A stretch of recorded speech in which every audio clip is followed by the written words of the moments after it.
வணக்கம். கணிதத்துல ஒரு பெரிய கேள்வி இருக்குங்க. அதாவது, அளக்கவே முடியாதுன்னு நினைக்கிற ஒரு விஷயத்த நம்ம எப்படி அளக்கிறது? வாங்க, கால்குலஸ் எப்படி இந்த மர்மத்தை உடைக்குதுன்னு பார்க்கலாம். யோசிச்சு பாருங்களேன். ஒரு வடிவத்தோட ஓரங்கள்லாம் நேரா இல்லாம வளைஞ்சு நெளிஞ்சு இருந்தா எப்படி அதோட ஏரியாவை கரெக்டா கண்டுபிடிக்க முடியும்? இதுதான் கால்குலஸ் தீர்க்க வந்த ஒரு பெரிய சவால். இப்போ சதுரம், முக்கோணம் மாதிரி ஷேப்ஸ்னா அதுக்கு ஃபார்முலா இருக்கு, ரொம்ப ஈஸி. ஆனா இந்த மாதிரி வளைஞ்சு நெளிஞ்ச ஷேப்ஸ்க்கு அங்கதான் நம்மளோட வழக்கமான கணக்கு சுத்தமா வேலைக்கே ஆகாது. பார்க்க சிம்பிளா தெரியற இந்த ஒரு வளைவு பல நூற்றாண்டுகளா பெரிய பெரிய கணித மேதைகளே தலை சுத்த வச்சது. இதுக்கு கீழே இருக்கிற சரியான பரப்பளவை கணக்கிட எந்த ஃபார்முலாவும் இல்ல. எங்கிருந்து ஆரம்பிக்கிறதுனே யாருக்கும் தெரியல. அப்போ இதுக்கு தீர்வு என்ன? அது ஒரு புது ஃபார்முலா இல்ல, அது ஒரு புத்திசாலித்தனமான ஒரு புதுவிதமான பார்வை. அதாவது ஒரு பெரிய பிரச்சனைய சின்ன சின்ன தீர்க்கக்கூடிய துண்டுகளா உடைக்கிறது. சரி, இப்போ கற்பனை பண்ணி பாருங்க. அந்த கஷ்டமான வடிவத்தை எடுத்து அத எண்ண முடியாத அளவுக்கு மெல்லிசான பட்டைகளா வெட்டுறோம். ஒவ்வொரு பட்டையும் அவ்ளோ மெல்லிசா இருக்கிறதுனால அதோட வளைஞ்ச மேல் பகுதி கிட்டத்தட்ட ஒரு நேர்கோடு மாதிரி தான் தெரியும், இல்லையா? இப்போ அந்த ஒவ்வொரு சின்ன பட்டையையும் ஒரு செவ்வகமா நினைச்சுக்கலாம். அதுக்கப்புறம் அந்த எல்லா செவ்வகங்களோட ஏரியாவையும் கூட்டினா போதும். இது ஒரு தோராயமான கணக்கு தான், ஆனா இது ஒரு அருமையான ஆரம்பம். இப்போ அந்த பட்டைகள்ல ஒன்ன மட்டும் ஜூம் பண்ணி பார்ப்போம். இதுக்கு பேர் தான் எலிமெண்டரி ஏரியா. இதோட பரப்பளவு ரொம்ப சிம்பிள்.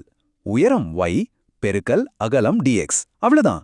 பாத்தீங்களா, ஒரு சிக்கலான வளைவு பிரச்சனை இப்போ ஒரு சாதாரண பெருக்கல் கணக்கா மாறிடுச்சு. இந்த மாதிரி எண்ணவே முடியாத அளவுக்கு சின்ன சின்ன துண்டுகளை ஒன்னா சேர்க்கிற இந்த முறைக்கு ஒரு பேர் இருக்கு. அதுதான் இன்டெகிரல் கால்குலஸ். இது ஒரு பவர்ஃபுல் மேத் மெஷின் மாதிரி. அந்த பட்டைகளை நாம இன்னும் மெல்லிசா, அதாவது எல்லையற்ற அளவுக்கு மெல்லிசா ஆக்கும்போது நம்மளோட தோராயமான கணக்கு 100% துல்லியமான விடையா மாறிடுது. சரி, நம்ம கிட்ட இப்போ ஒரு சூப்பர் பவர்ஃபுல் கருவி இருக்கு. ஆனா அது உண்மையிலேயே வேலை செய்யுமா? வாங்களேன், அது ஒரு பெரிய டெஸ்ட்டுக்கு உள்ளாக்குவோம். ஒரு வட்டத்தோட பரப்பளவை கண்டுபிடிப்போம். நமக்கு எல்லாருக்கும் ஃபார்முலா தெரியும். ஆனா கால்குலஸால அதை புதுசா முதல் முறையா நிரூபிக்க முடியுமா? முழு வட்டத்தையும் ஒரேடியா கணக்கு போடுறது கொஞ்சம் கஷ்டம். ஆனா இங்க தான் ஒரு ஸ்மார்ட்டான ஐடியா வருது. ஒரு வட்டம் 4 பக்கமும் ஒரே மாதிரி, அதாவது சிமெட்ரிக்கலா இருக்கும் இல்லையா? அதனால அதோட கால்வாசி ஏரியாவை கண்டுபிடிச்சு அதை 4ஆல பெருக்கினா போதும். வேலை ரொம்ப ஈஸி ஆகிடுச்சு. ஓகே, இத பார்த்தா கொஞ்சம் பயமா இருக்கலாம். ஆனா இந்த சிம்பிள்ஸ் எல்லாம் கண்டுக்காதீங்க. இந்த ஈக்குவேஷன் ரொம்ப சிம்பிளா ஒரு விஷயத்தை தான் சொல்லுது. கால்குலஸ் மெஷின் இந்த வட்டத்தோட கால்வாசியை எடுத்து ஒரு முனையிலிருந்து இன்னொரு முனை வரைக்கும் குட்டி குட்டி செவ்வகமா வெட்டி எல்லாத்தோட ஏரியாவையும் கூட்டு வர்ற பதில 4ஆல பெருக்கு. அவ்வளோதான்.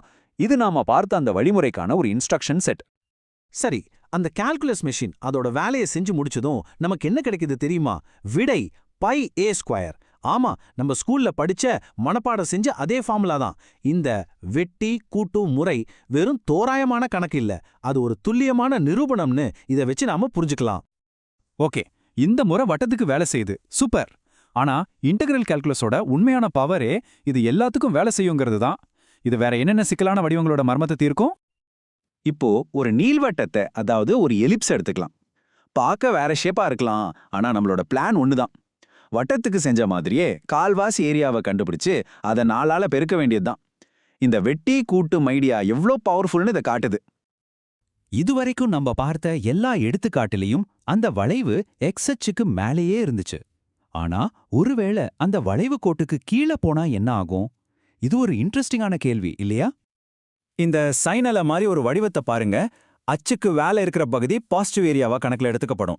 ஆனா அது அச்சுக்கு கீழே போகும்போது கால்குலஸ் அதை ஒரு நெகட்டிவ் ஏரியாவா பாக்குது. இதனால என்ன ஆகும்? ஒரு முழு அலைக்கும் இன்டகிரேட் செஞ்சா மொத்த ஏரியா 0ன்னு கூட வரலாம். ஏன்னா பாசிட்டிவ் பகுதியும் நெகட்டிவ் பகுதியும் ஒன்னு கேன்சல் பண்ணிடும்.